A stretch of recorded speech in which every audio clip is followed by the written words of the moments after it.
Hello everyone, and peace of Christ all of you. If you remember, when Muslims always we speak to them about anything regardless their religion, the Muslims always blame someone else of everything. As an example, the terrorism, America, Israel. But when the terrorist Muhammad was exist, there was no America, there was no Israel, and actually he is the one who sent letters to the king of the Roman, convert or die. When we say to them, violence, Islam teach violence, then the Muslim will respond, will say, shall I show you verses from the Old Testament 4,000 years ago?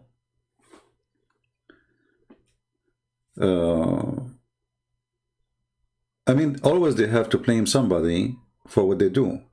Let us say, for the sake of argument, there's other religion believe in violence. That will not make you clear from your violence. I mean, you just said, okay, me and them. That's stupid of you. So they think always by throwing something on someone else.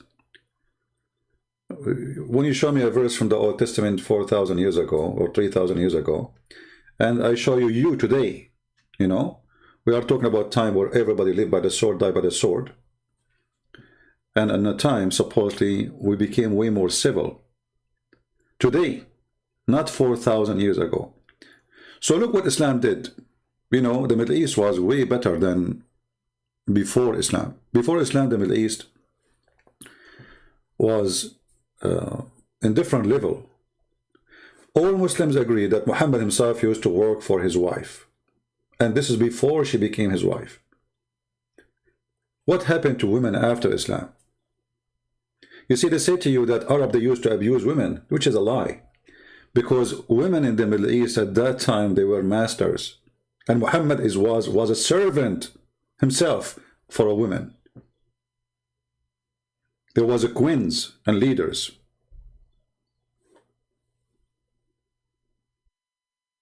So what happened?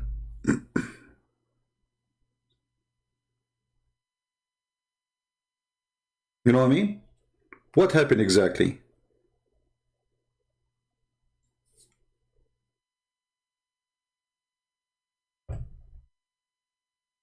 Why we cannot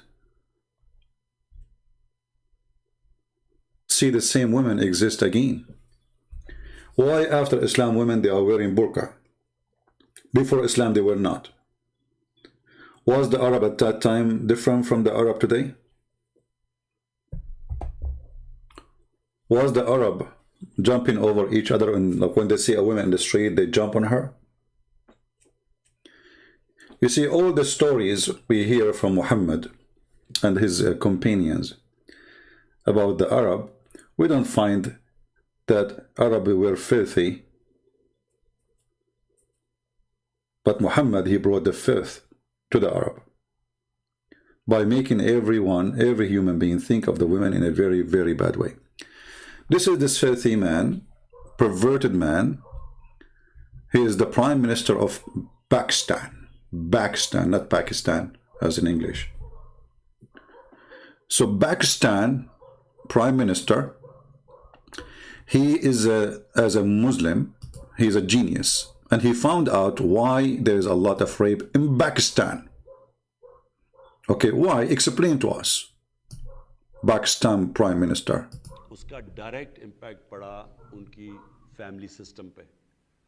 जब मैं गया था तो एक तलाक होती, ये सारा जो पर्दे का कॉन्सेप्ट है ये क्या है कि temptation. Hold on, let us show you more of the screen so you can read the translation, because now you cannot see it. Give me a second.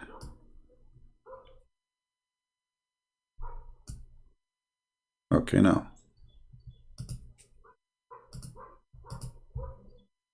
ये क्या है कि टेम्पटेशन ना हो माशरे में, कि टेम्पटेशन ना हो माशरे में। आप माशरे के अंदर There is no temptation in the society, brother, if you are wearing a veil. There is no temptation, you stupid idiot donkey. Well, those women who are getting raped there, they are wearing veil. And let me show you how your prophet, the filthy prophet Muhammad, he got tempted by a woman. She's walking by and she was wearing a burqa. Was she? She was a Muslim woman wearing a burqa.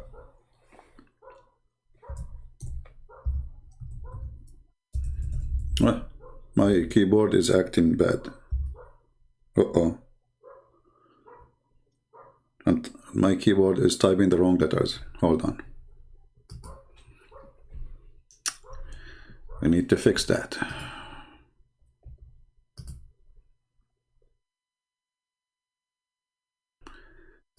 You see how this filthy religion function? Can you believe it? So if you wear a veil, we will not rape you. Listen, Muslim women. The Prime Minister of Pakistan, he just gave a license for every scumbag in the Pakistan country that if a woman, she is not wearing a veil, you can go to the judge and you say, hey, she was not wearing a veil. I'm excused. Because if she was wearing a veil, I would not rape her. Can you believe how low, how filthy, how trashy, how garbage this religion is?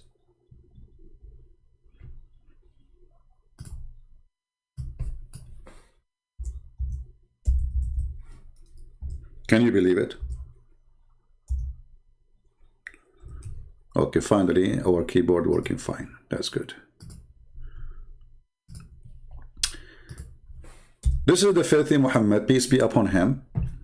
A lot of peace on him. I mean, there's nobody in history was a criminal killer, rapist as he is, and they say peace upon him, Allah pray on him. I mean, you name it. This is Muhammad, a woman, she walked by and she was wearing her veil, and she's a Muslim woman.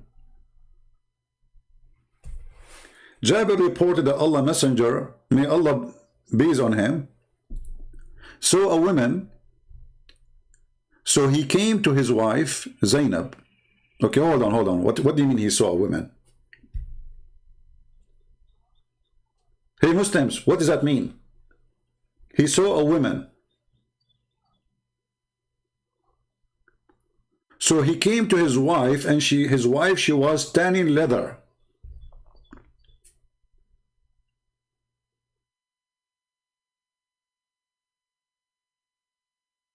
And he forced his wife into sex. You know, imagine, I don't know if you know how the villagers all days, they used to do tanning for the leather. It's a very, very tough process. Boiling water, adding color, putting the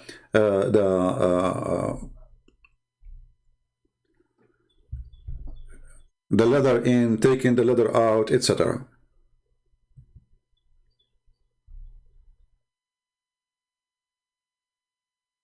Just because he saw a woman. And then what he said? He did not say she is not wearing a veil and she made me horny.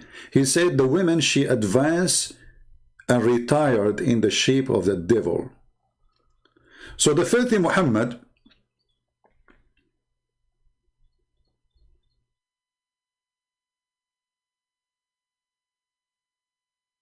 is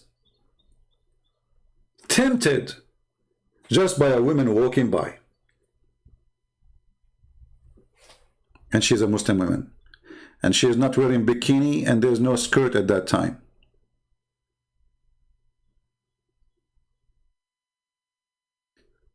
We have a filthy coward here. His name is Muhammad Said. Get out of here. I don't want to see you here. You are a son of Mut'ah for sure. Because any man who promote, and he said, this is a lesson for you, Christian Prince. When we are walking here in the street and I see women who they are wearing, you know, whatever, wearing short skirt, whatever, I don't jump on them. You know why? Because Muhammad could not make me a dog. If Muhammad was able to make you a dog, then this is a different story. I am a human. The dog Muhammad will not make me a dog like him. So if you are a Muslim, and you believe that your wife and your sister and your mother deserve respect, you should know, you should teach your children that women are not a piece of bone or meat. The second you see it, you jump on her.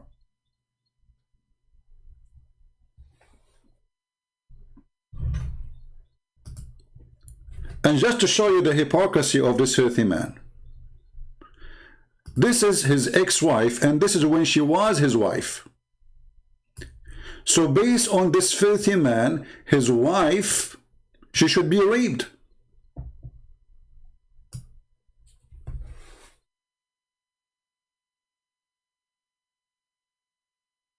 This is his wife, and this is when she was his wife. This is why her name is his last name when she took this picture. It says Jamima Khan, feet. This is the wife of this man. So he's asking people, if you see my wife, please rape her.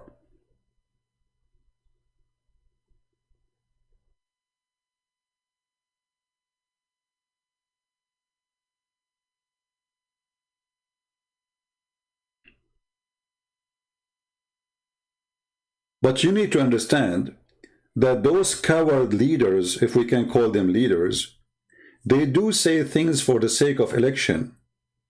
Obviously, this man, he don't believe in a single word of what he's saying. But by saying it, you became a filthy creature for me. How come he is married to this woman, and this is how she used to dress when she was his wife? She dressed long clothes when she go to Pakistan. Because in Pakistan, they will rape her. So when she go back to England with him, she wears short skirt. So the Prime Minister of Pakistan is saying to you, Islam made us very civil people. If a woman wearing a skirt, short skirt like this, we will rip her to pieces. In my beautiful country, Pakistan.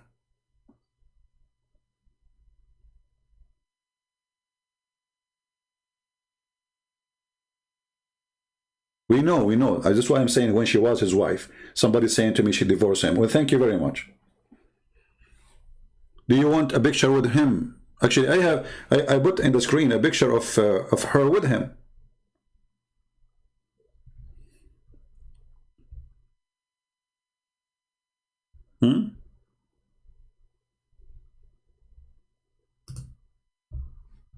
What is this? This is the wife.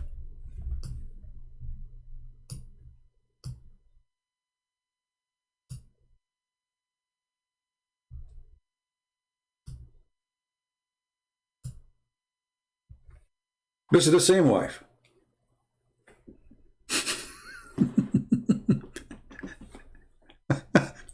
He's a rich man. and here you see how some women, I mean, how in the world even you marry such a man? Just because you have some pennies? What a quality of a woman you are.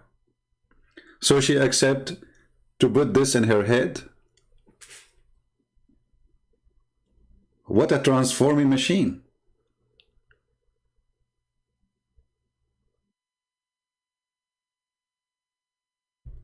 When she was his wife,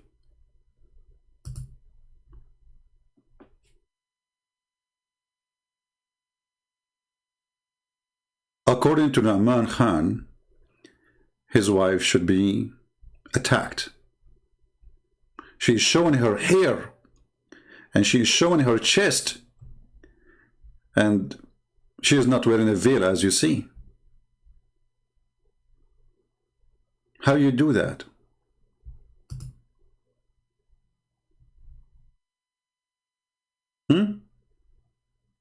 Veil. He is saying you need to wear a veil, not only like wear conservative clothes.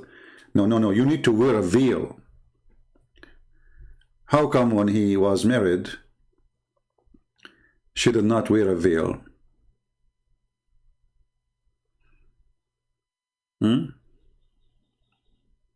What was the problem? He could not control her? She was controlling him? He was a bad Muslim? He repent to Allah now? Or because he knew what kind of people he have and he wanted to win the election?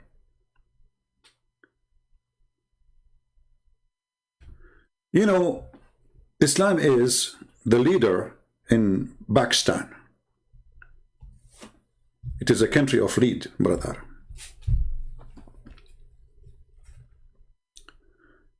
A lead in morality, and because Islam is taken over the country. I mean, Islam took over a long time ago.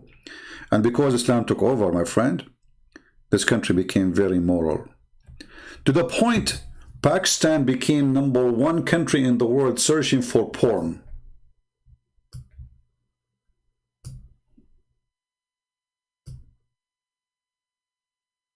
So now look what we did. We told everybody have to wear a veil. Islam, brother, Islam. And then everybody is searching for porn. Some people, they keep saying to me, he's divorced already from, we know, what's wrong with the people? Why people are stupid? We know that the guy is divorced already. We are showing you when she was his wife, what she used to dress. What's wrong with people? Are you stupid or what?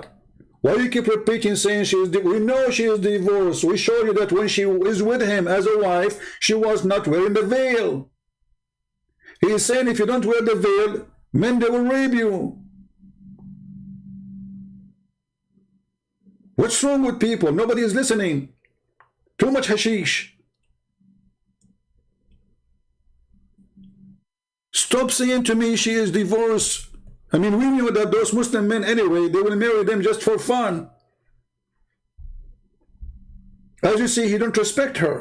Because if he respect her, and she is his wife, by what he is saying now his wife is a whore.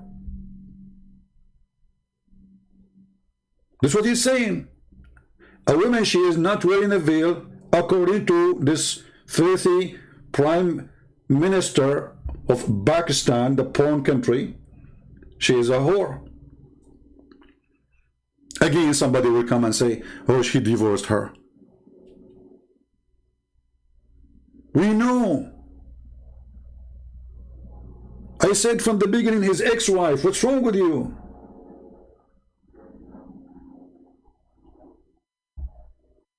Drink some coffee if you're still asleep.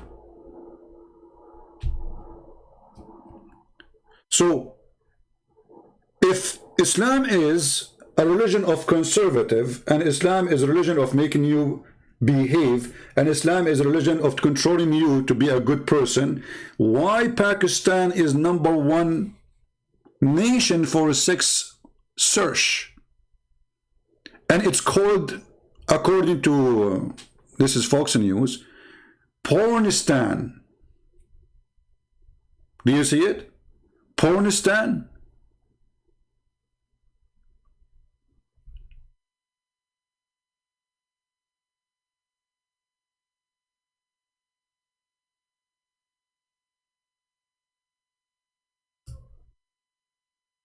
They got upset because Google published which country is #1 searching for sex.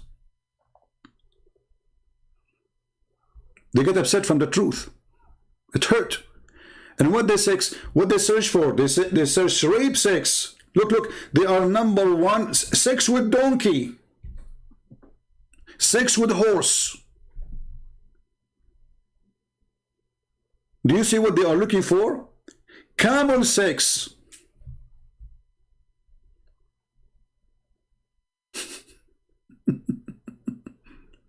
Camel sex.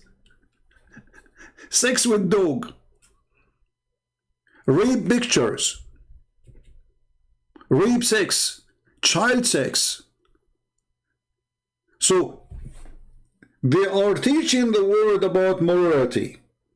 And Islam, brother, we made us conservative, brother. But in every one of them phone, there is nothing but searching for sex and porn. What does that mean? That means Islam does not make you better, Islam make you worse. You became obsessed with sex, and you live for sex. Islam strips you from your humanity. Like a normal human, maybe he live for, let us say, 22 hours a day, normal human being, and maybe an hour or two he think about women or something. Let's say human being as a man. With Islam, you are still thinking about it 24 hours. Your heaven is porn.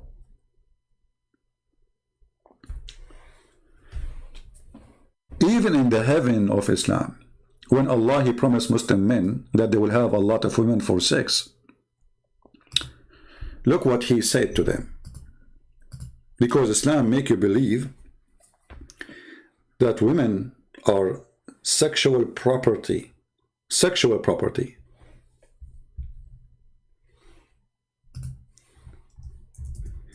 Even in the heaven of Allah, women who Allah He gave them to you to have sex with them, to rape them, they are not allowed to see other men. Chapter 55, verse number 72. So the mentality, the filthy mentality, is traveling with you to the heaven of the filthy Muhammad, aka Allah. Even there in heaven, which supposedly there's no sin, a Muslim is worried somebody is looking at my wife. There's a comedy, there's a Muslim guy, made by a Muslim, by the way. This comedy is made by a Muslim. A Muslim guy, he went to go a picnic with his wife and his kids.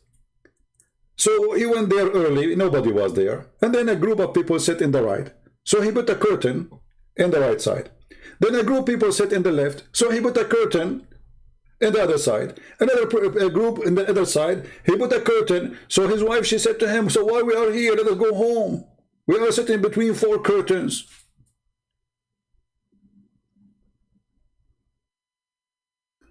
So now you are in heaven, and you are going to sit with your wives between 4 curtains. But yet you are in heaven. I mean, nobody will jump over your window, and no need for to worry about security and rape. But still, those women, brother, they are restrained. Do you see the word restrained? Islam made the women a sexual product to be used and abused. This is why the Quran says in chapter 3, verse number 34, beat them. When a woman, if you remember the hadith, when a woman, she came and she was complaining about her husband, he want to force her, he want to rape her. And he did beat her to do that. What Muhammad, he said to her? He said, he's right. If you think you can go back to your previous husband without him raping you, you are mistaken. And as you see, the woman, her husband, he beat her in order to force her into sex, and her skin became greener than her clothing. Aisha, she said, a lady came wearing a green veil and explained, also complained to her. Oh, Aisha, she's complaining to her, for her husband, and showed her a green spot in her skin caused by beating. It was a habit of ladies to support each other. Look at the habit of the ladies. Look at this habit, man. Disgusting. You know, women are women. What you can do? It's a habit of ladies supporting each other, you know. No, you cannot support each other. Get beaten, you know, that's it. Enjoy it. You know? This is why they say, no man will be questioned for beating his wife. No man should be questioned. Why? Because if we question the man why he did beat his wife, we are stripping Islam from the reason to be a Muslim. All those gang who joined Muhammad to be Muslims with him, they are seeking a privilege. So if we take the privilege from them,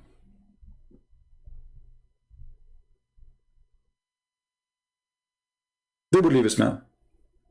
All the privilege we see in Islamic cult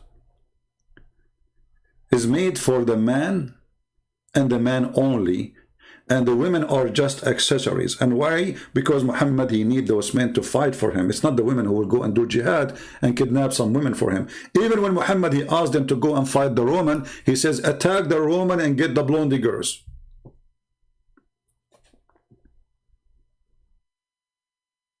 Attack the Roman and get the blonde girls.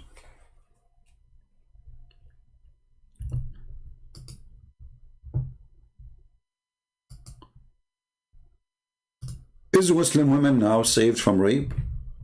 If there's rape in Saudi Arabia, oh yeah. Here we have a very well-known person. A Muslim lady was raped by her father-in-law. I thought Islam will prevent rape. She is raped by her father-in-law. Well, this is what Muhammad he did? He had sex with his daughter-in-law.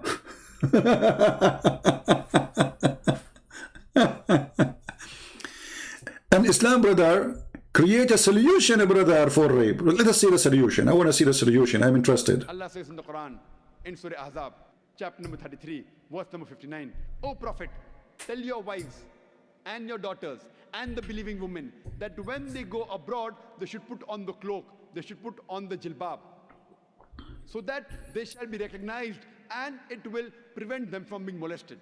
Quran says,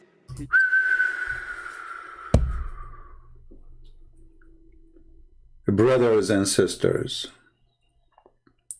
that will prevent them from being molested.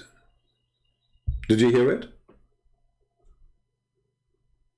That will prevent them from being molested.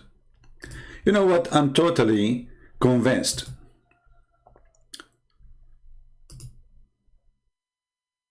that if those women are wearing the jilbabiya, I mean, this is Djupet, by the way, because jalabiya is not the veil. Jalabiya is a dress everybody used to dress at that time. In the West, in the East, it doesn't matter. Stupid idiot donkey. But let us show you, are we really going to have decency if we wear the jalabiya which he was talking about? This is the jalabiya.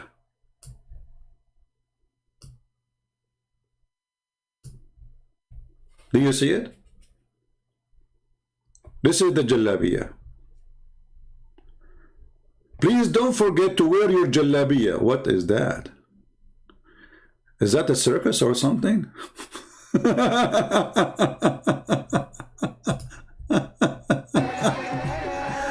Oh boy.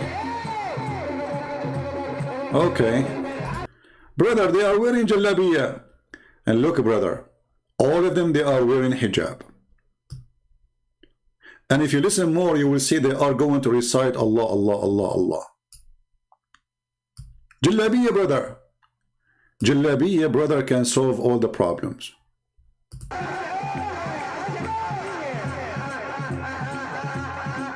Two women in the top of each other, and the other guy is shaking his butt with the other woman's butt. And remember, all they are wearing hijab. Praise be to Allah. You can't even see their face. Brother,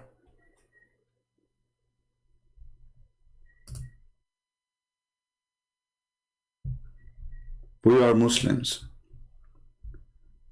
We don't do what the kuffar do, brother. We don't. You like it, you don't. We don't. We are different. Islam teaches us, brother, a lot of things. I mean, I have to skip some pictures because some of them, they are totally weird. What is that? I mean, it's very moderate to have two women in the top of each other. Oh boy. Okay, let us forget this topic.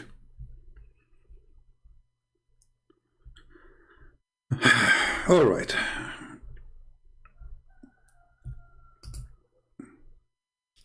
So, as you see, those people, they speak about things. If you go and you know, I've been in Asia, I've been in Thailand, I've been in many countries.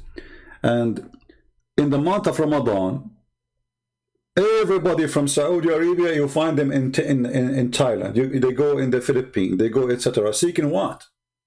Are they seeking the beach? Are they? No, everybody knows what. Prostitution. Then they come back with all the AIDS they have and etc. And then they sleep with their wives. This is why you know, in Islamic countries, AIDS spread like fire. Why? Because a man have multiple partners, and all those men, 99% maybe, go abroad, have sex with the different women as soon as they get a chance to do it, because Islam made them believe that you can't do that. You see, in Islam, there's always a solution to have sex with someone else. Muta, as an example, as a solution. A zawaj friend, a friend, you know, they call it zawaj friend. What does that mean? Oh, brother, I cannot really have sex with this woman unless she marry me. So we can marry for a few days as a friends. And then, brother, we have sex. And then when we are done, we go. That's it. Bye-bye. Bye-bye. You know? Or even travel marriage. If you have my book, Sex and Allah, you will see how they legalize all kind of prostitution, but they call it marriage. They call it marriage. The one saying to me, stop mocking, get out of here. You are a follower of the mockery prophet. The one who called women equal to dogs and donkeys. The man who said women are coming in the image of the devil and they live in the image of the devil. The man who says all non-Muslims are najis, filthy, dirty. The one who says they are kuffar. I mean, all the names you call us and then you talk about mockery. What a coward you are.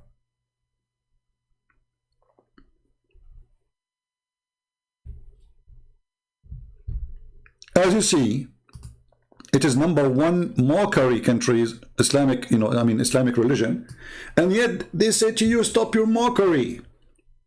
I'm not making a mockery.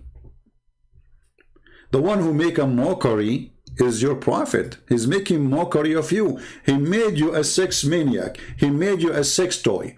He made you stupid. That is a mockery.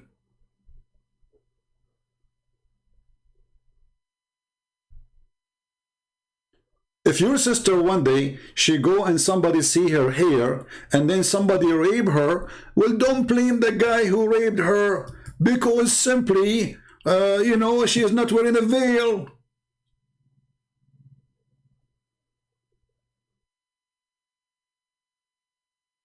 Sorry.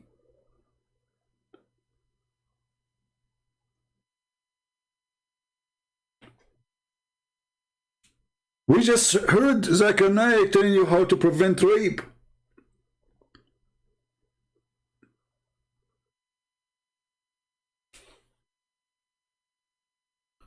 Then we go to different topic.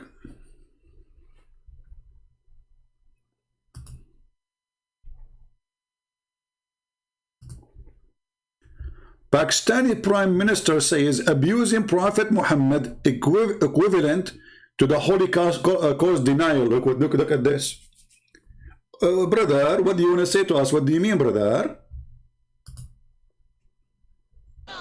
In Lahore, supporters of the Tehreek-e-Labbaik Pakistan, or TLP party, gathered Friday, chanting religious slogans outside party headquarters. Their protest organized offline. Okay, hold on.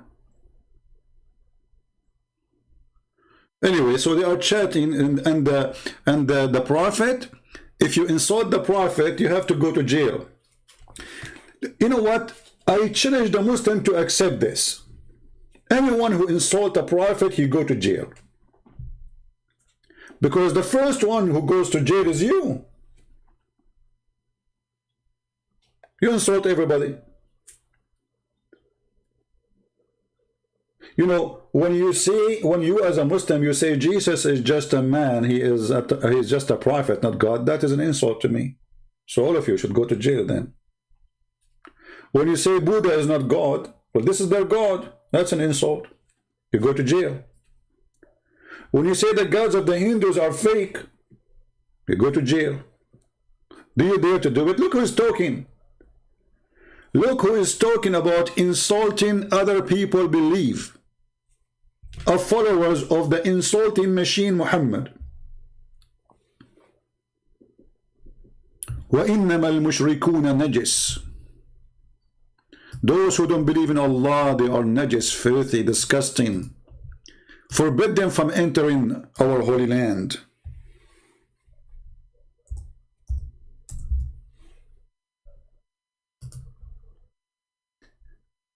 No-go zone. You see, the Muslims sometimes they come to us and they say, do you know what they did in South Africa, brother? What they did? The white men, they go in the bus, and black men, they go in the bus, different bus. Well, you have this long before South Africa, based on religion. And you have it until now. And actually now, the new crown prince, I think he opened Mecca for non-Muslims. Islam is collapsing. The rules of Islam, nobody want to believe in it. And this is why I want this crown prince to become the coming king, so Islam will fly as soon as possible from Saudi Arabia.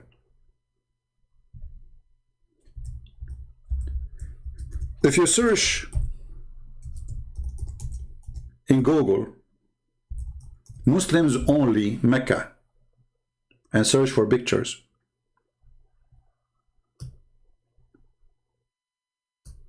do you see it? Muslims only. Why? Because the Quran taught Muslims that we as a Muslim, we are supremacists.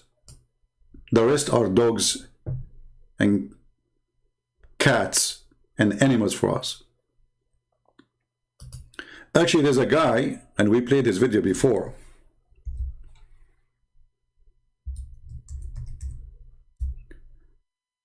He made a video saying, reciting the Quran. He's not making his own. Saying, brother, look at those cows.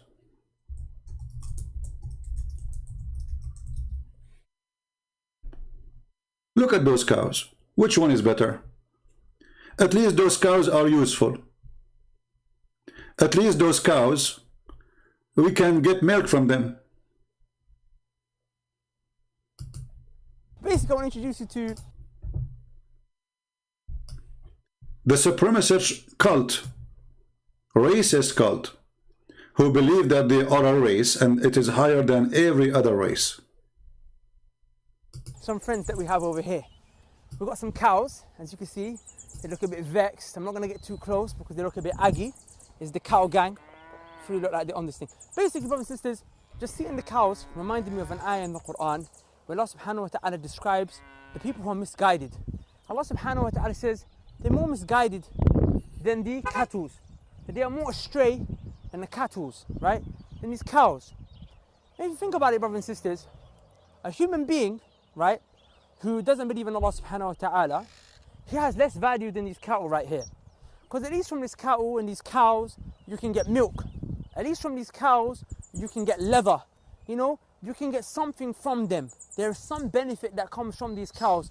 Despite how, you know, if you look at them as an animal, you know, alhamdulillah, they're a blessing from Allah subhanahu wa ta'ala, but they're not the most intelligent animal. You know, they're not the most, you know, like you can see flies all around them.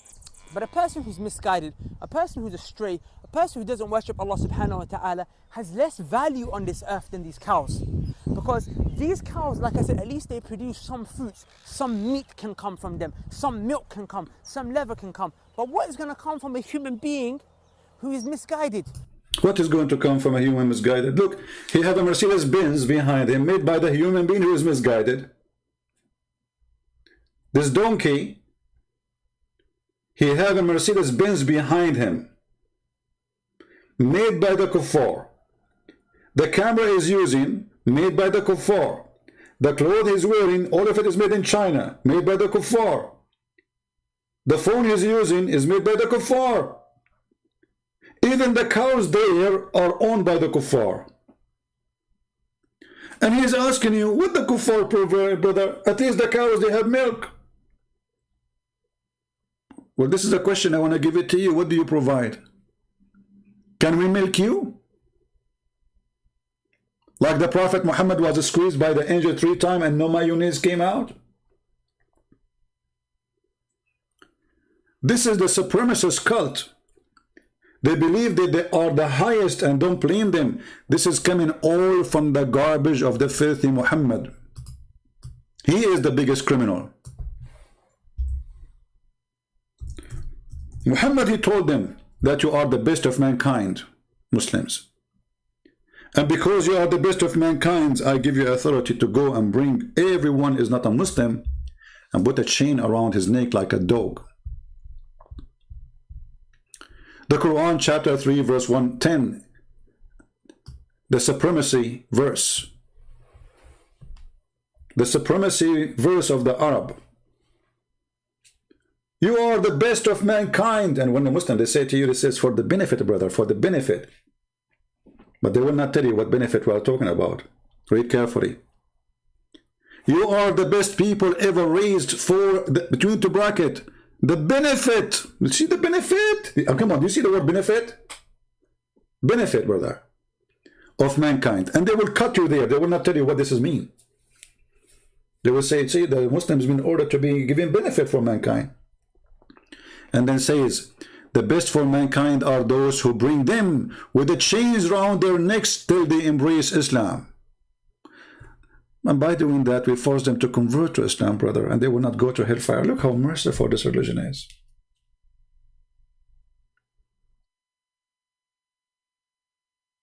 Look how beautiful, brother. I feel like I want to cry.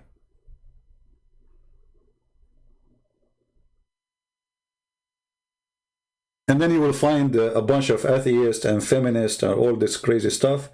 They say to you, we love Islam. What? We love Islam. Well, Islam says beat the women. We love Islam, okay.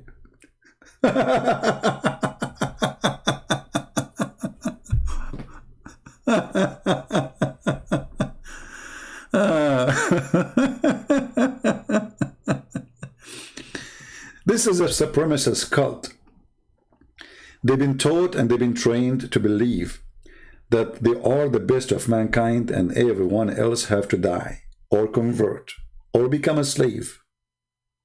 Choose one. Which one? For me, I believe I would love to die as a man of a freedom. There's no life for coward. No meaning. Coward. You live like a dog. No point of this life. Somebody's asking, saying Islam is a growing. My friend, Islam is dying so fast.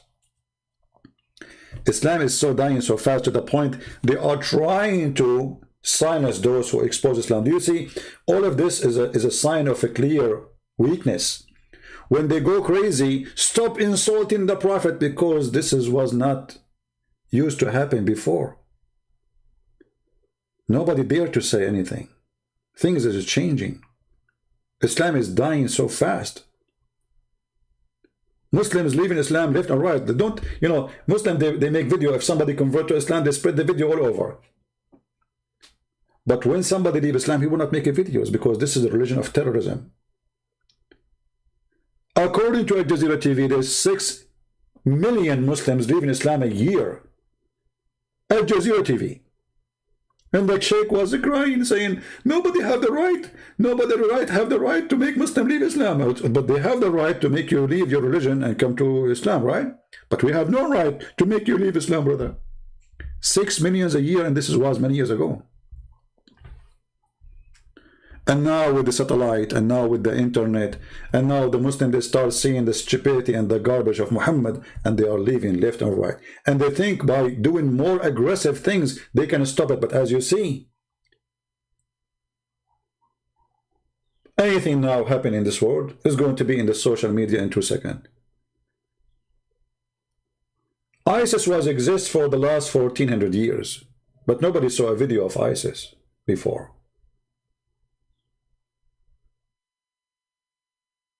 And then when ISIS start practicing the true Islam, Muslims, they start writing articles saying, ISIS is not Islam. And I challenge any Muhammadan to show me one thing ISIS did is not Islamic. Do you remember the video where ISIS, they put chains around the women from the Yazidi and the Christians? You remember them? They took them as slaves. Oh, they are not doing that, brother. This is not Islamic. Well, here we go.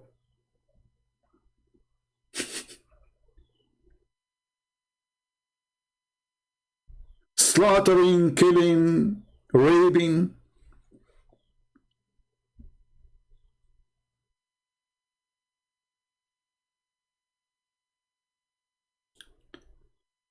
And Muhammad, he claimed that if we bring you and the chain in your neck and we make you a slave and you convert to Islam, and we will keep you as a slave, by the way, because they did that to many who they are slaves, they converted to Islam so they will not be abused extra, but they will not let them go free.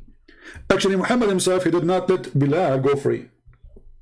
See, the Muslim, they keep saying Bilal, Bilal. First of all, if Muhammad is a prophet against slavery, why he have Bilal anyway?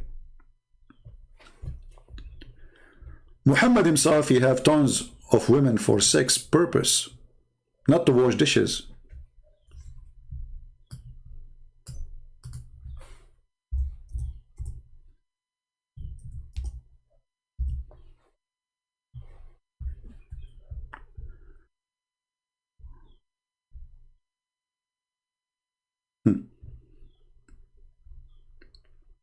I used to play with dolls sometime of the messenger, and he entered upon me, and we have the girls. Look at the translation. The English translation says girls. In Arabic it says jawari, my slaves. You see how they lie even in translation just to cover up?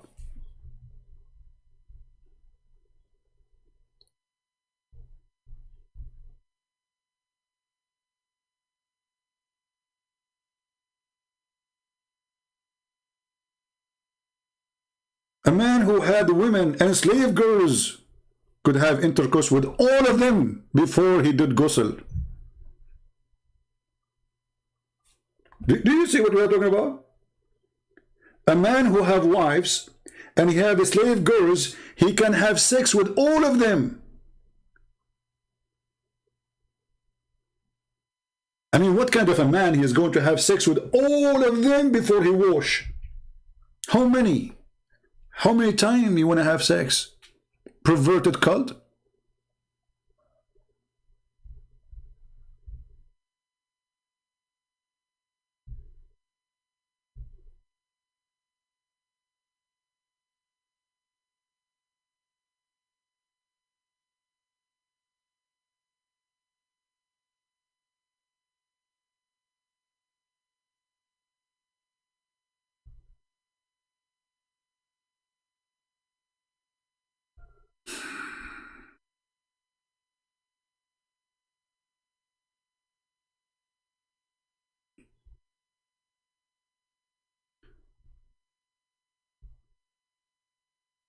Muhammad and the faith of Muhammad. I noticed that the messenger of Allah was missing. Oh, Muhammad is missing. Like what? Muhammad is missing? And I thought he had gone to visit one of his what? Sex slaves? How many he have?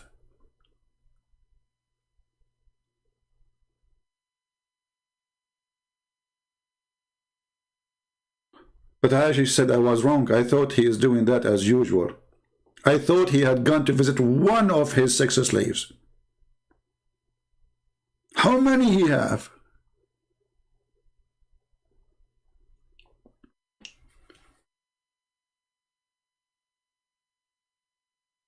You notice right away that the second you join this cult, you will become a sex maniac. You know, like, do you know the display in a store? In the display, when they want to sell a product, they have a spotlight.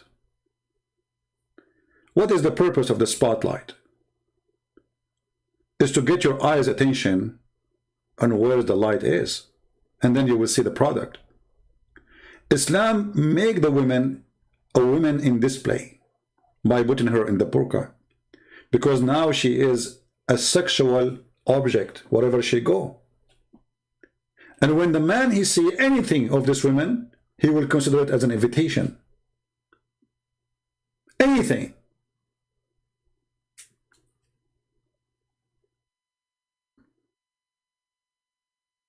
Oh, she showed me her face. Oh, I see her hand. The man, he get aroused.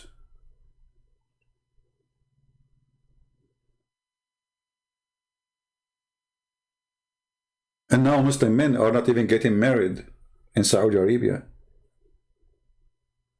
because of YouTube and internet, the average of marriage is very low. Why? Well, he look at the one in, you know, next to him, and the one is in the YouTube. Look how beautiful she is there. I'm gonna go there.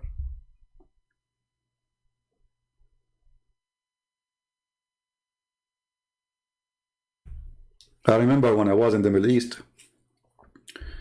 one day, you know, in the Middle East, like you have, it's different, like the way the buildings is done. So like everything is concrete. So, you know, I was in the roof. We have like a nice yard in the top of the roof. And suddenly everybody is fixing his satellite. The whole town is in the roof. Afternoon, I went to walk. I was like a teenage. And then the kids who they are in my age, they say, did you change the direction of satellite? I said, why? They said, because the 6 channels, they are in different satellite now. And then I understood why our neighbor Sheikh Muhammad was changing the satellite, and why the other neighbor, and why the other, everybody is in the roof. Everybody. When I saw them in the roof working satellite, I said, what happened? So I went downstairs, it's working, everything is working fine, you know, TV is working. But the porn channels, brother, they are moved to different satellite. So everybody is adjusting his satellite. This is why Islam did not bring anything civil to the life of a human being. Wherever Islam goes, filth come.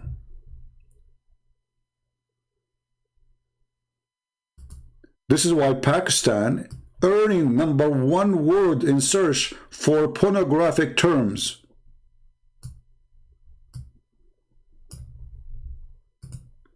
And notice here in the article they are saying that the Muslims are so upset from publishing this in the internet. They were so upset from Google, so now Google will not do it again, supposedly. So Google saying Pakistan is #1 in the word search for pornographic terms, outranking every other country in the world. Pakistan is top dog in search for per person horse sex. I wonder what is making you excited when you watch horse sex. You are a person who prays 5 times a day to Allah. And now you have a break from work. And you want to entertain yourself. I go in Google and search for horse sex. Wow. Since 2004? Brother, you broke the record. Donkey sex since 2007. Aren't you upset that there is somebody before you? He was #1. Oh, by the way, why didn't put #1 before #7? We would say, come on, we want to see which country. And then since 2007, rape pictures.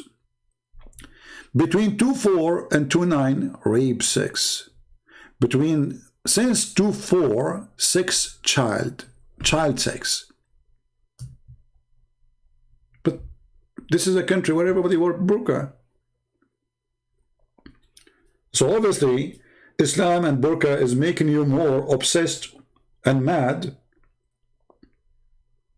with sex. It did not make you a better person. It did not provide you with any solution.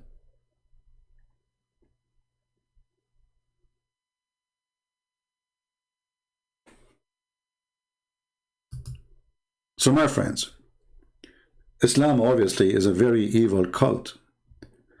And Islam made the women a sexual object in everywhere, in every verse in the Quran. A Muslim want to join jihad for one reason, not because he believes in Allah just to get the versions. There's tons of videos of Al-Qaeda and ISIS, they are quoting what their prophet says. Brother, when you enter heaven, brother, women, they will jump on you. One, she will be sucking your, and the other one, she will be sucking, and the other one, she will be sucking, and the other one, she will be sucking. I mean, what sucking? They will sucking. Are they bad women or what? So you enter the room and they will jump in the top of you. You don't even have it, like, you will be raped, literally. And the Muslim like, wow, I cannot wait for that, brother. Man, I want to go on suicide now, join ISIS. I die. After 2 minutes, I will be in my room. And women, you idiot, you will have no penis anyway. You will become shish kebab. Allah will make me have a... Even when their prophet, he promised them a penis. Iman, have you ever heard? A prophet, he promised them English penis. Which religion promise you a penis will never go sleep?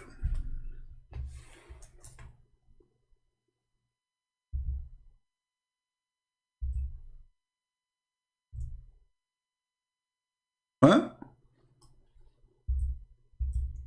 Just I'm wondering, what is the religion which will make you hear such a thing? What kind of a prophet?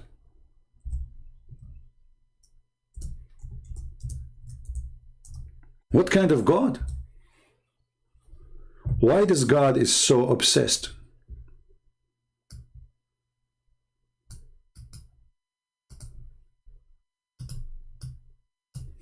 With penises and vagina. And the funny, the Muslim, they say to me, Christian Prince, why you keep talking about things? I am the one who's talking about it.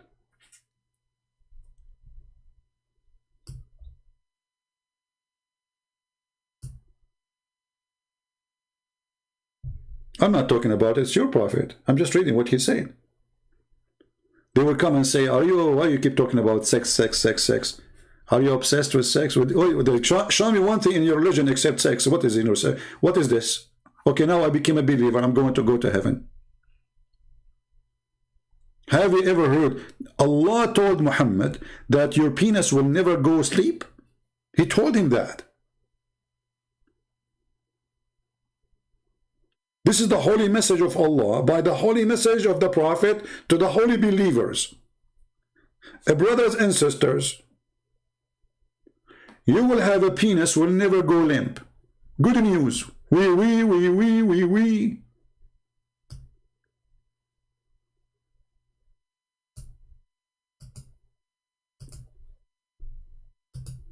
And brother, Allah will take the prostitutes. By the way, there's a good news for prostitution according to Islam, because Allah, if you are really good looking, according to Islam, Allah will import you for sex to make the Muslims happy.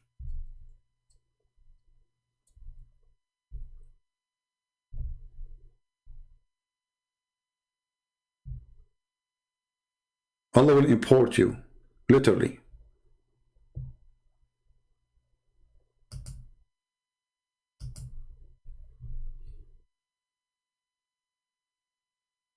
Inheritance of hellfire women. Allah will take them from there. Why? Because those women, they have nice, desirable front passages. I don't know what is that exactly. Yeah, Muslims, anyone can help us? What is the desirable front passages which is going to qualify you to get a job in the heaven of Allah, and you will enter the heaven of Allah even if you are coming from hell? And what is the connection between those desirable front passages and your penis will never go limp? There's any connection? This is a decent religion, brother. We follow Prophet Muhammad. He taught us decency, and we are decent. Even when they're God, he want to resurrect people from the ground, from the death. You saw the video, right? Allah will do ejaculation. Allah will do what? He will do ejaculation. And then his ejaculation will cover the earth, and then all the dead will come. And I have a video about it already. And actually I was playing a video of a Muslim who was questioning this story. I heard that this guy, he deleted his video, right?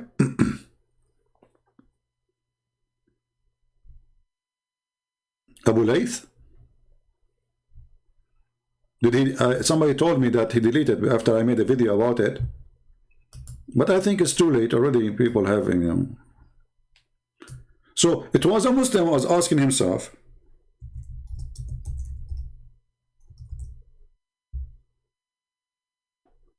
What kind of a prophet saying that? He's not talking about the prophet. He's saying he don't accept the hadith. You see, when the Muslim, they see something very stupid,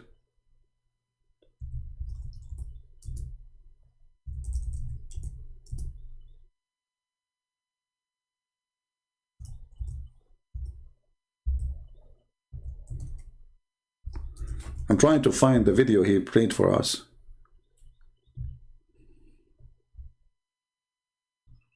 Well, I find my video is not the video he said.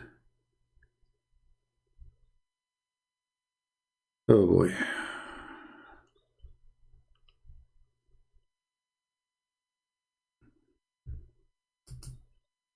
The best form of charity. Okay, commercial. The guy, he could not believe that this is an authentic hadith.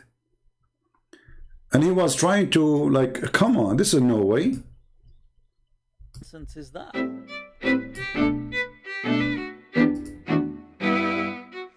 We can say that the Quran strongly suggests, the Quran seems to have a very strong indication that Isa is coming. However, it is not definitive and it is not conclusive in and of itself. Abe Salo, this is strong. Strong, people, strong suggestion.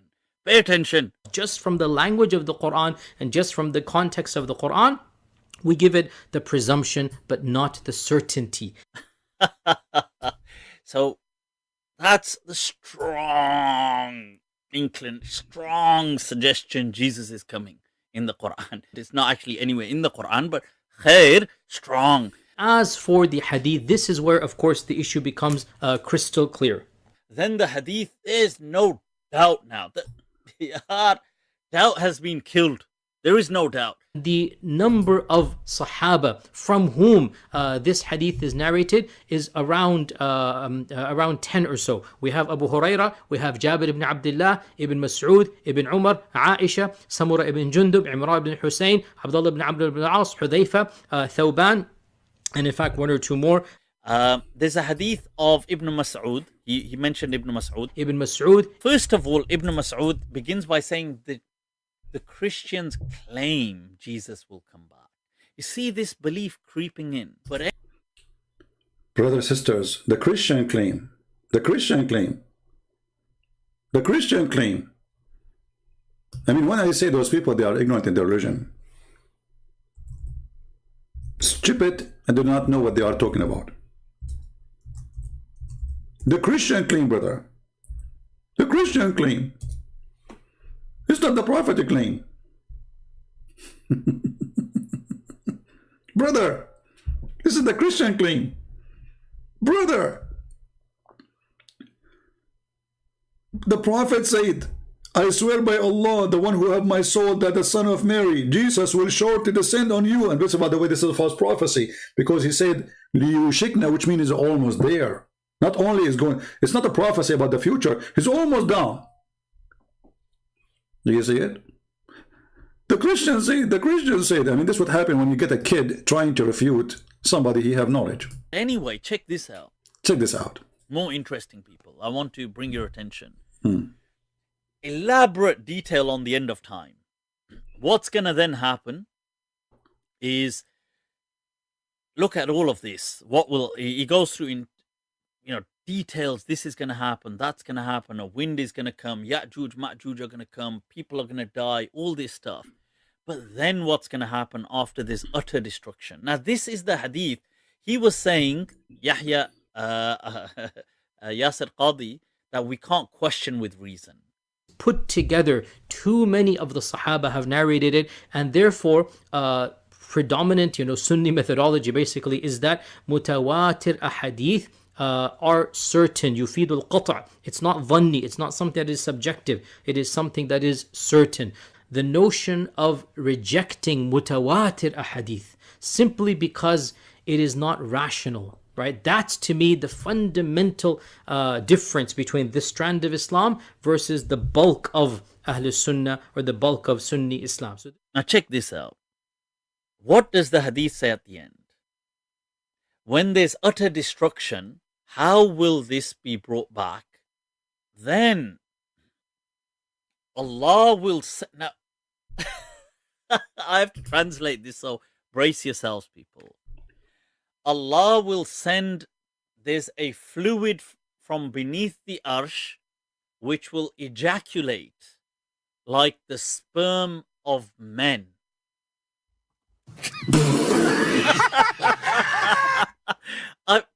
Whoa, people, let me repeat. Look at it for yourselves.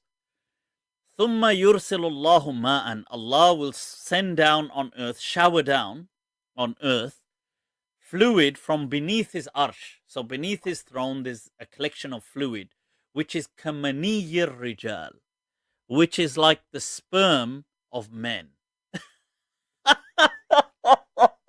This is going to shower down on the globe, and what's going to happen is this is going to then give birth to once again life. So sperm. So for that, people, I had to yeah. So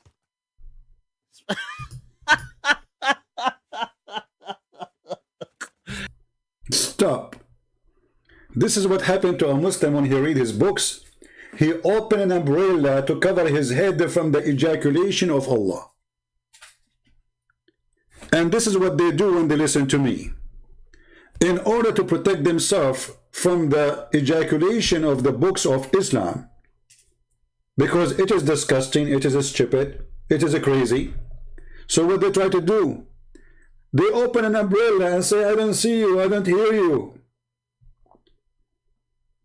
You don't open an umbrella when Zakir Naik is talking. And I'm going to utter him. And for sure, Allah have ejaculating. First of all, the Quran says it is he. And obviously, he is a man. And he has a ejaculating. Please, sister there, put your umbrella down. There is no sun. Say, brother, I'm not opening the umbrella because of the sun. There's no sun, but it's just spitting all over the place. This is Islam. Even resurrection is done by ejaculation of Allah. And this Muslim guy, he could not believe it that this is in his book. But you believe it or not, who cares? It's there. It's there. You don't want to believe it? Is it up to you? Is it up to you to cancel what Muhammad said? Are you making fun of what your prophet said and what Allah said to him? Then Allah will now I have to translate this, so brace yourselves, people. Allah will send, there's a fluid from beneath the arsh which will ejaculate like the sperm of men.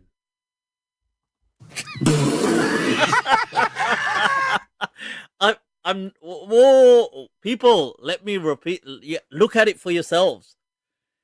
ثُمَّ يُرْسِلُ اللَّهُ مَاءً. Allah will send down on earth, shower down on earth, fluid from beneath his arsh. So beneath his throne, there's a collection of fluid, which is كَمَنِيِّ الرِّجَالِ, which is like the sperm of men. This is going to shower down on the globe, and what's going to happen is this is going to then give birth to once again life. So now where Muhammad is getting this is from the god of Baal. You know Baal? Allah is Baal, the same god. Like they have different name, but obviously the same method. Baal, the people in the old days, those who believe in Baal, he ejaculate, and then spring come.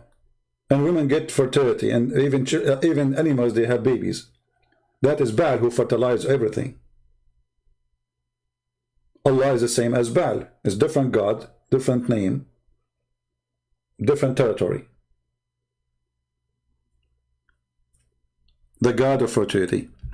My friend, the one who's saying, Abu Hamid, that South Korea is going to hand over Rahat John Austin to Islamic State of Pakistan. Okay, let me ask you, why we Christians don't give support for this guy?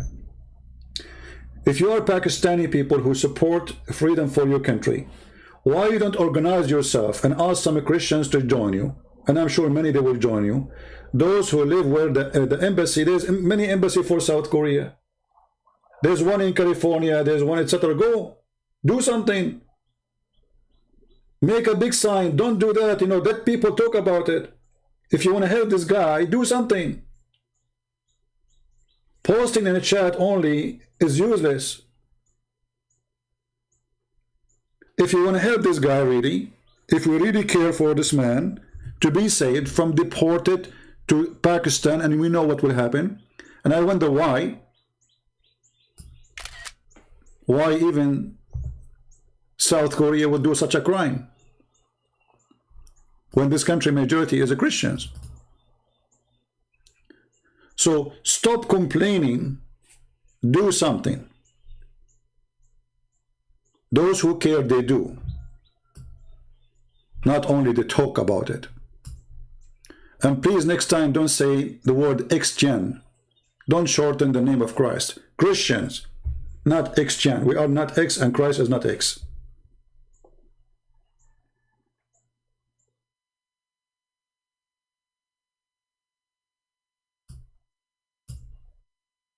Stop being negative and be positive. Do something. Go now, contact all the Christian Pakistani churches. Says, hey, you guys, all the ministers on those churches, contact other ministers. Let us make a movement and save this person. And then the media will start talking about, and then South Korea will not deliver this person. But if nobody care, then nobody care.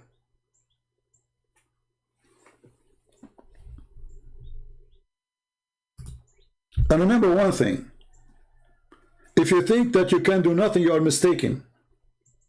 If you think you are just an individual and you are weak and you are not important, you are mistaken. You are weak when you decide to be weak. And you are strong as army when you decide to be strong. I can show you in my email how many strikes I got from Pakistani government complaining to YouTube. The Pakistani government, a country who have nuke, they are worried. They are saying those videos are a threat for our security.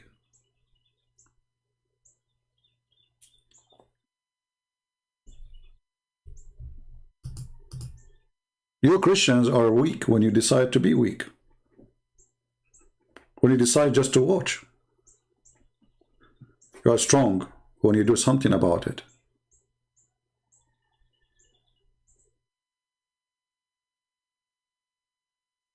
And we are very strong. But the problem became, we became so much, okay, we trust the Lord, we trust the Lord. Okay, my friend, the Lord said to you, work and I am with you. The people of the Lord are working people.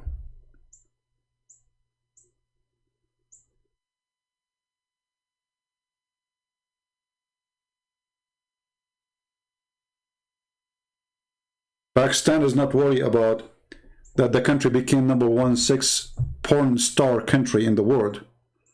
They are worried about my videos. And each time I open my email, I find YouTube sending me, we receive a complaint, legal complaint from the government of Pakistan. We showed you already many of them.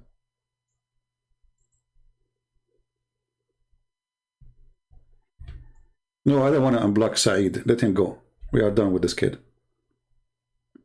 You say it one more time, I will block you too.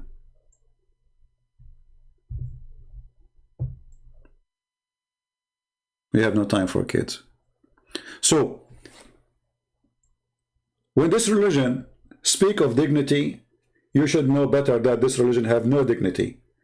Their prophet, even he allowed them to have rent women. Have you ever heard of a religion says you can rent women? How you can do that? And this is God teaching. It's God teaching to rent a woman. And they explain to you how Islam teach, brother, that renting women is the best thing to do, brother.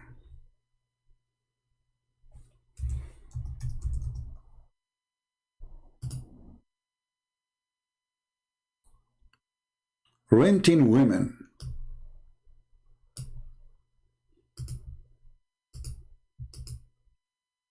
The 4 pillars of muta. Okay, what is the 4 pillars of muta? They explain to you that it has pillars. Look, this is very well organized religion. Pillars, brother. We have pillars of prostitution. Okay, what is the pillars?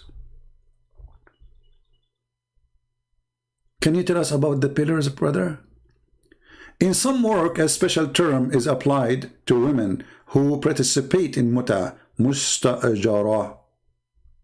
Mustajara in Arabic mean or rented women. Muta is considered as a kind of rental because in general main basic aim is the kind of this marriage, they call it marriage, look at this, is sexual enjoyment of the women. So they say to you, burqa, they say to you, we are conservative, they say to you, my friend, this religion is the most lousy hippie cult ever exist for mankind. It is sex perverted establishment. From sex with the children, to sex with men, to sex with women.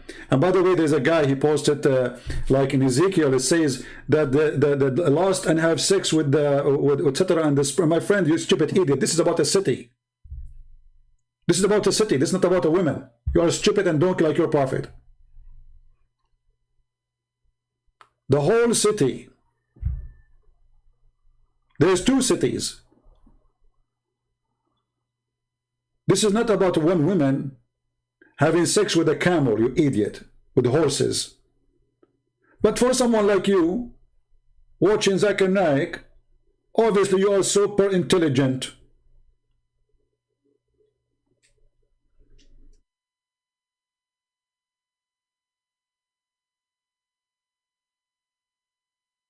Actually, we have a clear verses in the Bible that if you have sex with animals, what the punishment? In the Quran, there is no such thing. I challenge you, show me where in the Quran it says if you have sex with animals, you will be punished. You will say to me in the hadith, why Muhammad trying to copy the Jews? I can show you the fatwa where it says that having sex with animals during the Hajj will not destroy your Hajj. Your Hajj is valid.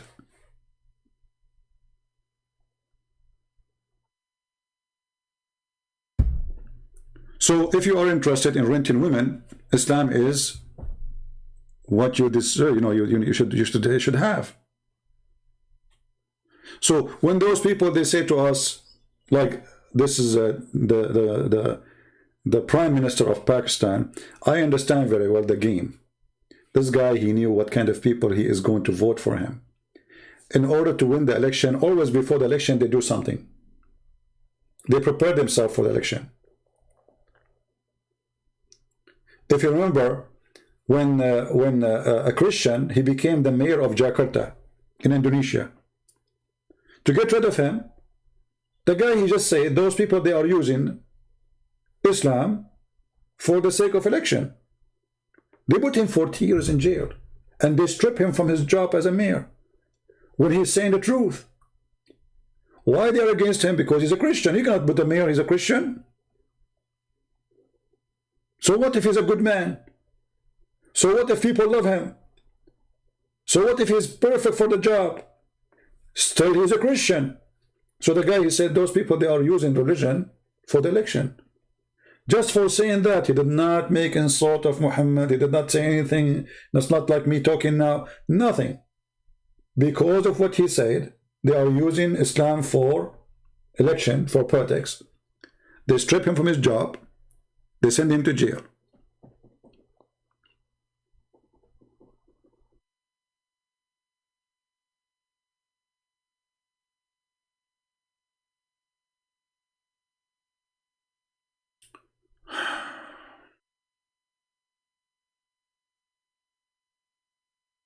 Can you show us the Hajj verse, having sex with animal? This is not a verse.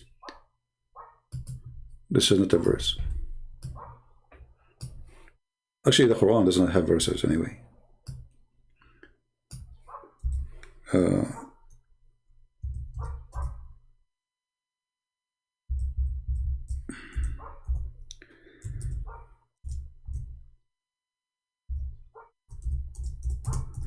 Let us see.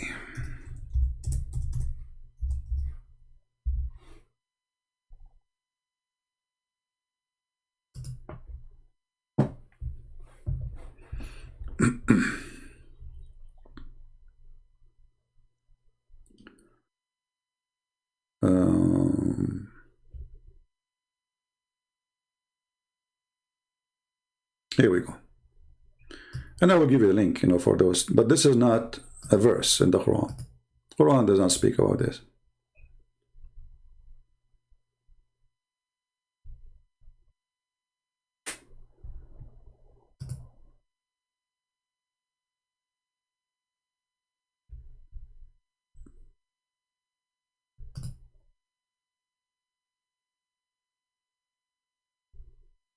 Let's see.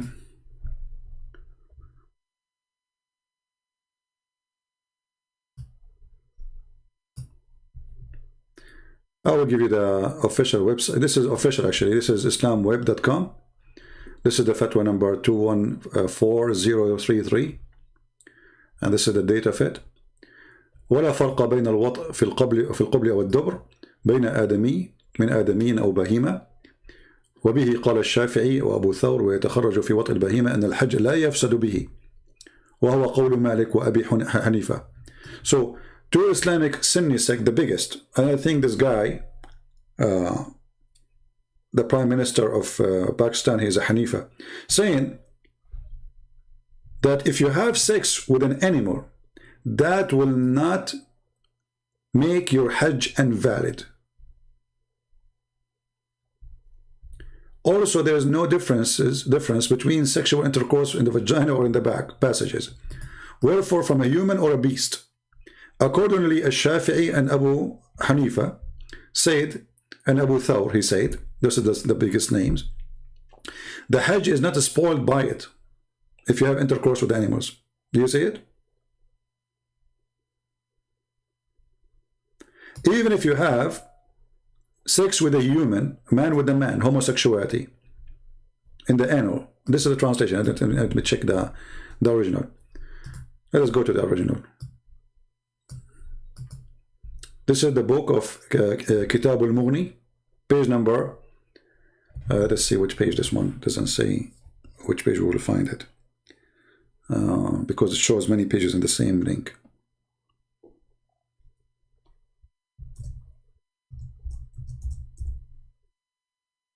All right, here.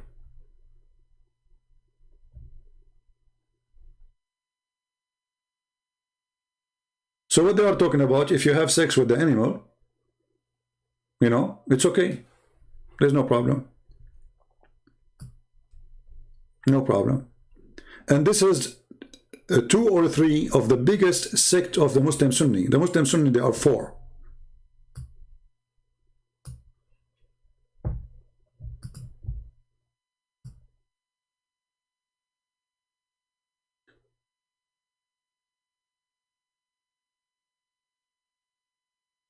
Al-Shafi'i, Malik, Abu Hanifa, they have no problem if you have sex with the animal during the Hajj, and that will not destroy your Hajj.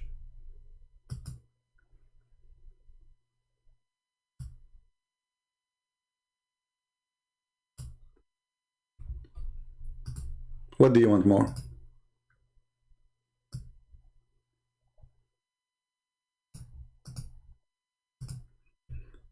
Let me find you a link I can share.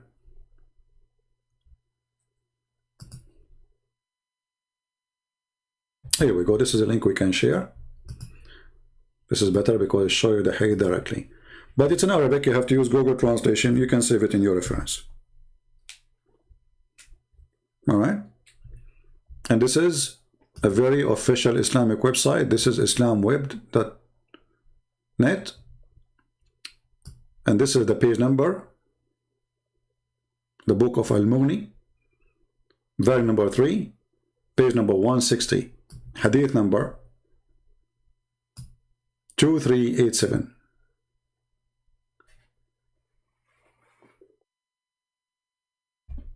This is Islam. And always I need to warn you that when Muhammadan they speak about adultery as an example, they say to you Islam is against adultery. For Muslims, adultery is different from adultery for us. For Islam promote adultery. Actually, there's verses in the Quran say clearly and showing you what the Muslim used to do with the slave girls. Slave girls, they've been forced into prostitution in the time of Muhammad. Women, Muslim women, they complain that their men, they became pimps. Muhammad, because he cannot make his men angry, and he liked the idea actually, it's making good money. He says, force not your girls into prostitution. And if you force them, Allah is all merciful. There's no punishment, there's no penalty, and it's okay. And this is telling you that Islam promote prostitution in the time of Muhammad, and Muhammad never made a punishment for prostitution. Force them not if they choose a chastity, which means give them a choice. If they like to work in prostitution, then there's no sin. This is a chapter 24, verse number 33.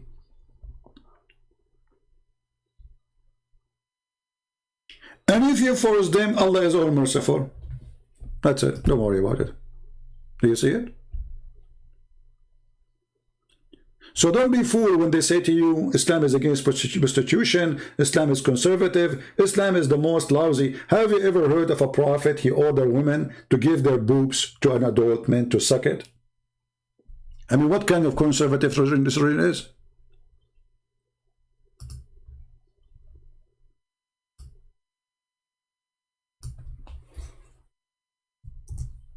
Have you ever heard of this before?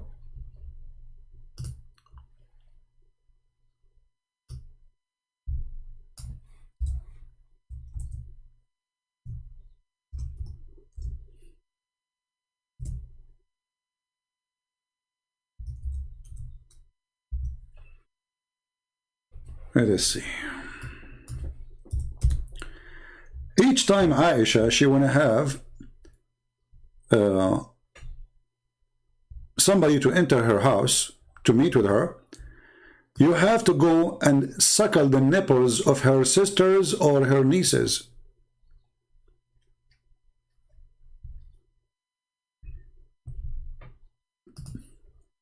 Let us show you the hadith.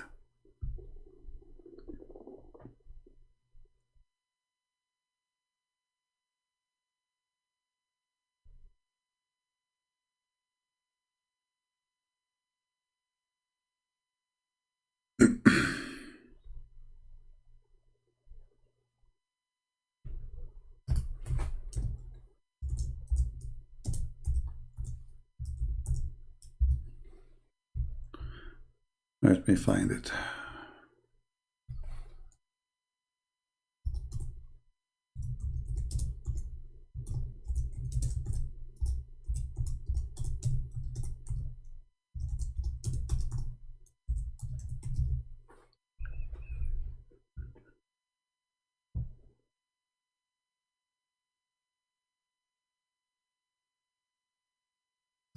Here we go. You see how conservative? So we Muslims, we force women to wear burqa, and the burqa will prevent you from prostitution and prevent you from temptation, but we order our women to give their boobs to strangers.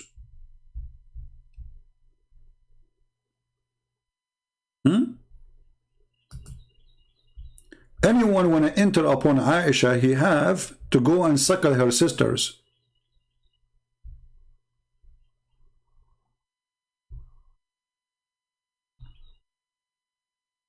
And look at the first translation, give milk. It says give milk, give milk.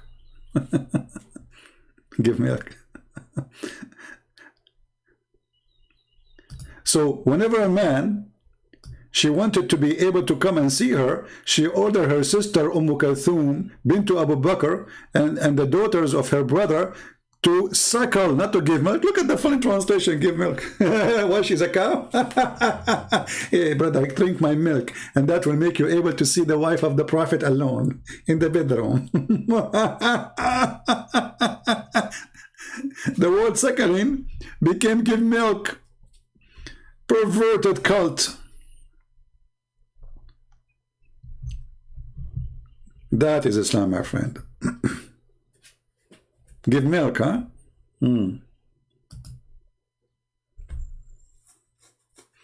Actually, there was a Muslim sheikh in Twitter. He was talking about this, what the Prophet taught, and we should follow it. You know, I mean, why we should not? This is what the Prophet said. And there's a kid, his name is Mimi Hijab, if you remember him. This guy, he said, because I said the same thing to a Muslim woman. He said, sexual predator, Christian Prince. Sexual predator. And then look at the coward. Look. Okay, can I suck your wife tit and make her haram? He is debating with the sheikh. The sheikh is reading the hadith of the Prophet, ordering Muslim women to give their boobs to strangers. Mimi Hijab, who said that because I said the same thing, but I did not say to the women, I said to her, suckle me. The Prophet says, suckle me. He made video, says, Christian Prince, sexual predator, brother, sexual predator. And look at the filthy coward. I said to the women who called me, who she said that Jesus was doing the same for his mother, she is a filthy, they said he is sexual predator for quoting their Prophet. And now look what he is saying. Okay, can I suck your wife? And then a Muslim, he said to Mimi Hijab, what kind of mannerism are these? Shame on you, Muhammad.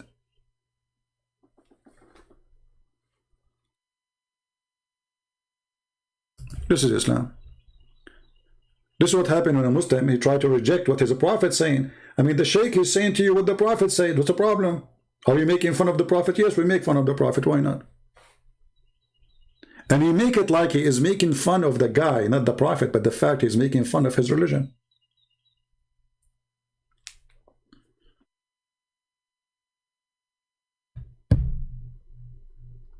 Right? So, I want to say thank you guys for being here. I appreciate you all. And by the way, those who are downloading my videos, somebody says that he downloaded the video from somebody and that buddy, you know, flag him. First of all, I say to the one who flagged that person without saying his name, it's not right to flag other person because you yourself taking my videos. Now, if you are saying I'm serving the Lord, then you should ask people to download your video, even if you add the translation, and this is your work. Because remember, this is my work too. So if you are truly serving the Lord, you are not worshiping yourself, then you should not be upset from people downloading the video which is made by you and they load it different place. You should be happy for that. But if you are not serving the Lord, then you are serving yourself. You want to worship me. So if somebody take my video, that is my video then, that's me. I'm worshiping myself. Don't claim that you are serving the Lord. You are just serving yourself. You want just more subscribers. So if somebody did that to you, tell people about what he did, because obviously he's not serving of the Lord. At the same time, don't download from him, download from me. Here we go. I will finish, download it. All right?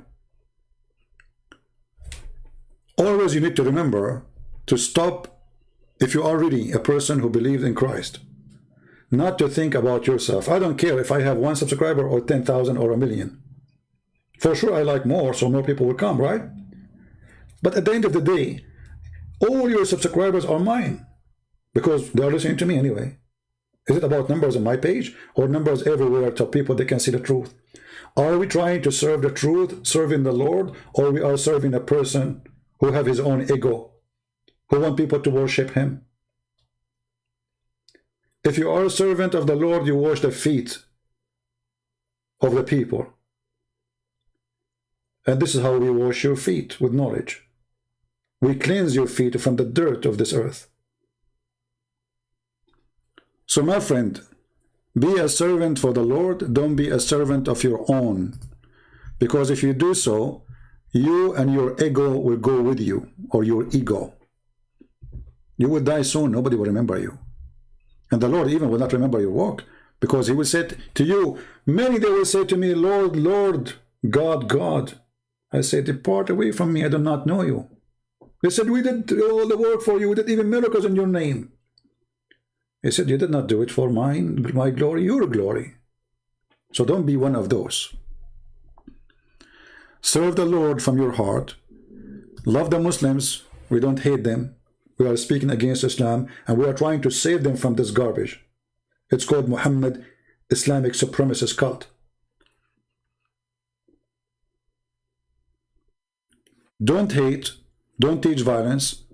If you want to help the guy in South Africa, the one who is, they are going to deport him, start right now, contact your minister in a church, say, hey, there's a guy, this is what will happen to him. Let us do something, if you are Pakistani or not. I wish I can do the same. I don't have any minister to contact, really. I don't do business with the churches, sadly. Because most of them, they don't like what I do. My topic is very aggressive. They want to spend their day just doing sermon and rituals. Nobody want to fight for the truth. But if you go to church, and I encourage you to go, find a good church to go to, find a good man to listen to, tell them, let us do something. You can have a peaceful strike in the front of the South African embassy. TV stations will come. Call newspapers, TV stations, so they will know about you are there. And be sure to do it legally. Don't break the law. Don't be savage. Don't use violence. You are a Christian, remember that. Do it legally. There's embassies everywhere in every country. Talk to your church, see how you can organize it. Contact the authority if you need to get a license for that, in case you need it. And then stand with this poor man who is going to be deported. Do something. Right? Do something. This person now, God knows what he is thinking. The whole world left me alone. Nobody cares for me.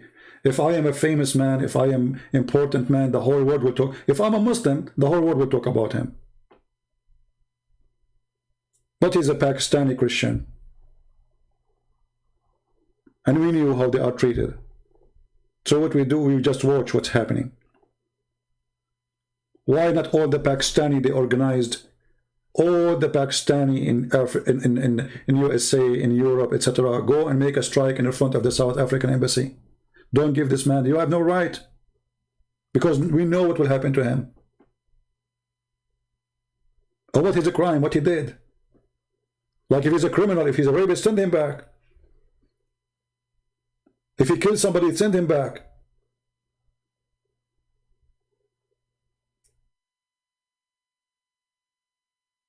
But you give him back because of his belief? And this country, suppose, is a Christian country?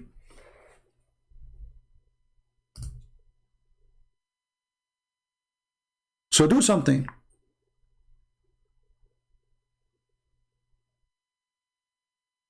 Yeah, contact them, contact, my friend. Just do something, do something. If we don't work, if I don't decide one day that, you know what, my English is funny. You hear Muslims making fun of my English from time to time, right? My English is funny. I'm a stranger. And then I want to go in the internet and I want to debate people. I want to show them the truth about Islam. How impossible the mission. You know what I'm saying? First time I remember I entered a chat room. Just to show you how the mission was very hard on me. I entered the chat room and instead of saying hello guys because my English is funny, I said hello this. I'm going to type it for you.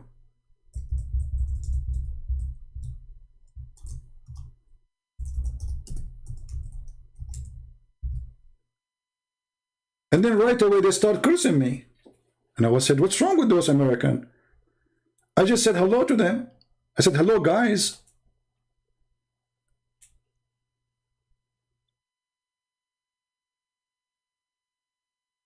Do you notice how bad it was? How hard, how impossible it is? Like, what?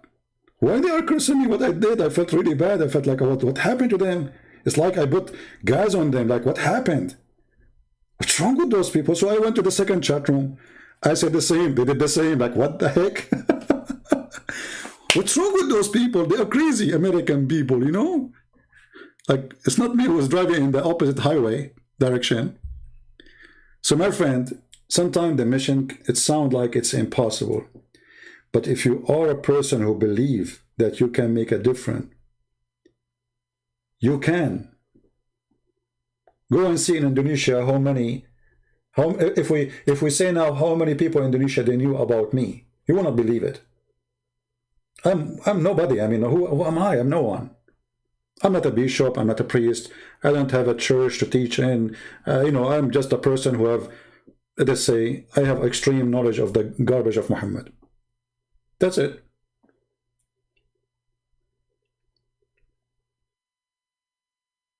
And I never thought even I can write books in English.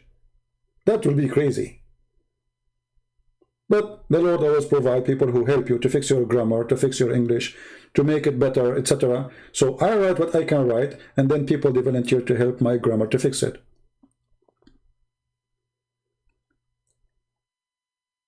Don't always overthink this way. If you don't jump in the ocean, you will never learn how to swim. You will never.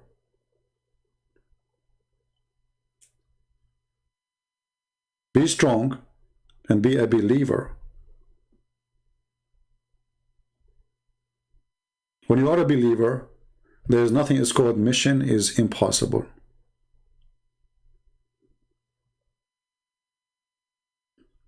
And now we have my books translated to many, many languages.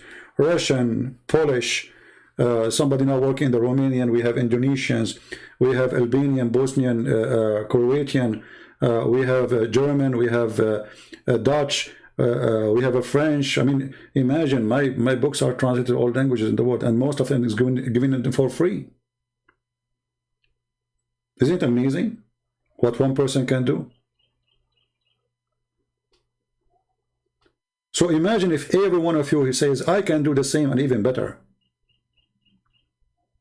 The Lord, he gave every one of you as a gift, and sometimes your fear prevent you from using your gift.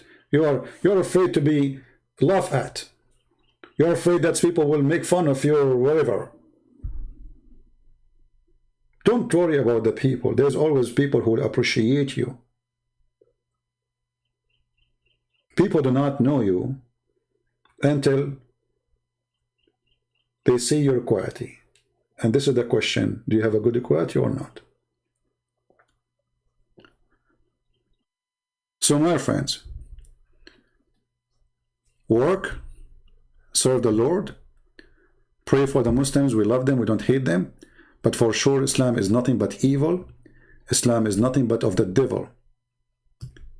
We people who love peace, and because we love peace, we are fighting Islam. As simple as that. South Korea, the guy in South Korea. Somebody post his name in the comment section, please. Post his name. Tell everybody to contact his church. Help this guy, you know. And always do the same. You do not need invitation. When you see somebody discriminated, just because of his faith. Especially his faith is not teaching hate and killing. Why you wanna do that to him? What he did? Like this guy, he believed that Jesus said to him, love your enemy. Is that a crime? This guy, he believed Muhammad is a fraud. Oh, it's a crime.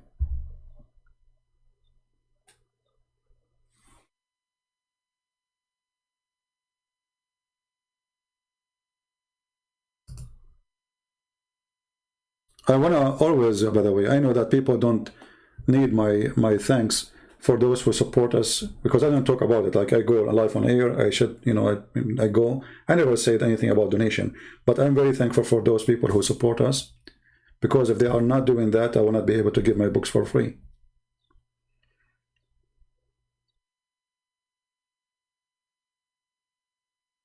I feel so happy that millions and millions of Indonesians are getting my books for free in their own language. And I hope somebody now is working in Chinese translation. I cannot wait to see my first book in Chinese. That would be so beautiful. Because there's more than 1 billion, actually what billion? I think there's maybe 2 billion human beings who speak Chinese. Either they live in China or they live around the world. Read the truth about Islam in the Chinese language. And imagine, all those people who translate my books, they do it voluntarily and for free. See how the Lord always provides you? Do you see how He supports you? I did not pay a penny for any of my books' translation.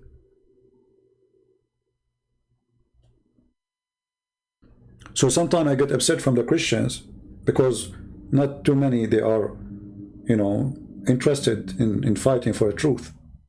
But there is many, they are good people. And they are doing really great job, and they did. And they are from all the churches. Protestant, Catholic, Orthodox. I have people working translation from everywhere. This is what makes us one church. The Messiah, the love of the Messiah. The priests, they divide us. Christ, He unites us. And this is why the devil, he hate me. The devil, sometimes he tried to test me, to make me divide the Christians, as many priests they do. As the Qur'an said, in chapter 5, verse 14, Allah, He said He will spread hatred and enmity between the Christians until the day of judgment. We will not let that happen. We will not serve the devil, Allah, aka Muhammad. We will not allow anyone to spread hatred between us as a Christians. And even we don't hate Muslims. Imagine if you are a Christian and you don't believe that you should love your enemy, then you are not a Christian. So how you love your enemy, but you cannot love your brother in Christ? Christ unite us. The devil divide us. And based on this, remember this always. Who is the one behind dividing the Christians? It is the devil. It is not from Christ. We are one church. And we have one master. I want to say thank you all of you for being here. May the Lord bless you. And maybe tomorrow we'll have a new topic. Don't forget to subscribe if you did not yet. And if you are already, don't forget to unsubscribe, because Allah will give you a blessing for doing that. The good deed, bad deed. Bad cup, good cup, Allah.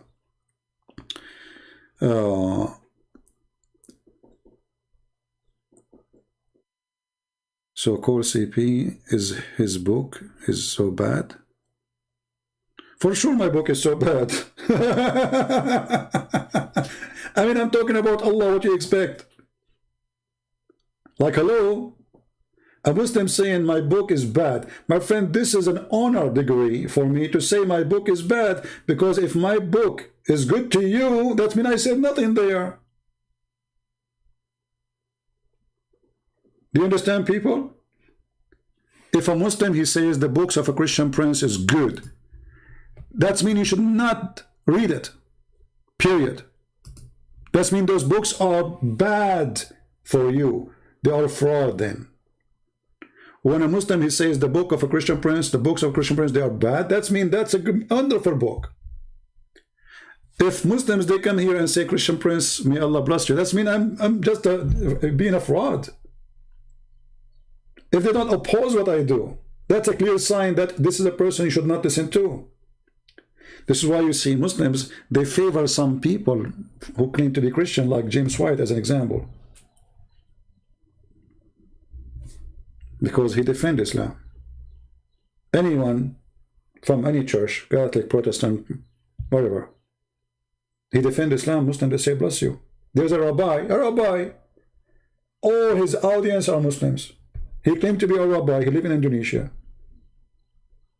You will not find a single negative comment in his videos. Why? Because he defends Islam, he attacks Christianity. Perfect. The Lord, he said, from their fruits you shall know them. And this is our fruits, and you be the judge. to listen or not. But at the end of the day, the real judge is God, our Lord. He will be back, and even the cult of Islam believe that the Messiah is coming back. So get ready, Muslims. You will stand in the front of the Lord, who your prophet said, when the devil he see him, he will be dissolved like salt. And your devil Muhammad will dissolve like salt when he see the Messiah. Our Messiah is coming. Your prophet is dead. And for those who believe in the Messiah, they will live. The Lord, he says, whoever believe in me and die will live forever. Those who follow the dead Muhammad, they go with the dead Muhammad. We are following the living Messiah. Thank you very much. Somebody saying your books is the best for beginners. Obese, my friend, my book is good for scholars, not for beginners, because I challenge you to tell me something in my book you know already. For beginners. People are using my books for PhD. Already many people, they ask me for permission to do their PhD using my books.